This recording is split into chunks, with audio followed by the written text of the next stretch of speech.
Tahukah Anda bahwa tidak semua uang tahun 92 itu punya benang pengaman? Kalau ada yang jual di marketplace, entah Tokopedia, Bukalapak, Shopee, dan mengatakan ada benang pengamannya, malah dijamin itu rekayasa. Kali ini saya mau cerita tentang betapa randomnya uang Indonesia keluaran tahun 92. Saya melihat pada seri ini pemerintah saling tabrak soal desain. Seakan-akan semua uangnya tidak memiliki pola yang tetap, walaupun sama-sama tahun 92. Seperti apa penjelasan lengkapnya? Yuk, simak terus video berikut. Uang yang dikeluarkan pemerintah biasanya terdiri dari beberapa lembar dengan tema-tema tertentu. Seperti contohnya uang terakhir yang diterbitkan oleh pemerintah Indonesia. Desain depan dan belakangnya itu berpola. Yang depan bergambar pahlawan, yang belakang bergambar tarian dan tempat khusus suatu daerah. Desain uang umumnya dibuat untuk memudahkan masyarakat mengenal uang yang sedang berlaku. Desain uang yang mirip membuat orang hanya perlu melihat gambarnya untuk tahu kapan uang tersebut beredar. Seperti contohnya uang bergambar Jenderal Sudirman ini. Bagi orang yang biasa koleksi akan tahu kalau uang ini terbit pada tahun 1968. Atau kita ambil contoh uang bergambar Presiden Soeharto ini. Orang akan tahu kalau uang ini terbit sekitar tahun 90-an. Nah, di sini saya sudah memiliki uang Indonesia yang terbit pada tahun 92. Totalnya ada 6 lembar.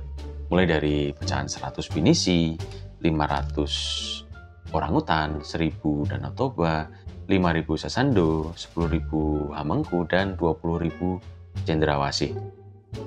Jika disejajarkan seperti ini, akan terlihat bahwa uang seri ini memiliki warna yang beragam. Tapi kalau dilihat lebih teliti, kita akan melihat bahwa untuk pecahan uang 100 dan 500, ini memiliki lingkaran putih di tengahnya. Sementara pecahan lainnya, lingkaran putihnya itu ada di pinggir. Nah, seperti ini. Lingkaran putih ini tuh apa sih? Nah, lingkaran putih ini sebenarnya adalah tempat tanda air.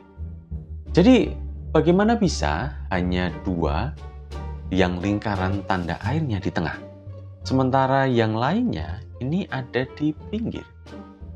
Oh ya, 2 lembar ini juga tidak memiliki benang pengaman. Yes, Anda tidak salah dengar. Hanya 2 ini saja. Lainnya ada benang pengamannya. Lalu, mungkin akan muncul pertanyaan. Mungkinkah 100 dan 500 rupiah ini temanya berbeda dengan pecahan yang lainnya? Mungkin awalnya pemerintah hanya berencana menerbitkan pecahan 100 dan 500 rupiah saja. Tapi asumsi ini tetap tidak masuk akal karena gambar fauna itu ada di pecahan 500 dan 20.000. Nah, kerendeman ini juga berlaku untuk pecahan 10.000 dan 20.000. Pecahan 10.000 adalah satu-satunya pecahan yang memiliki gambar pahlawan. Sedangkan pecahan 20.000 adalah satu-satunya pecahan yang memiliki gambar flora. Nah, saling tabrak desain ini tidak hanya berhenti di situ saja. Begini, tiap uang punya sisi depan dan belakang. Contohnya, uang Indonesia terbaru. Sisi depannya jelas ada gambar pahlawan. Sisi belakangnya, gambar penari. Mulai dari pecahan terbesar sampai terkecil, satu tema. Selesai ya? Tapi, di uang terbitan tahun 92, ini tidak ada polanya.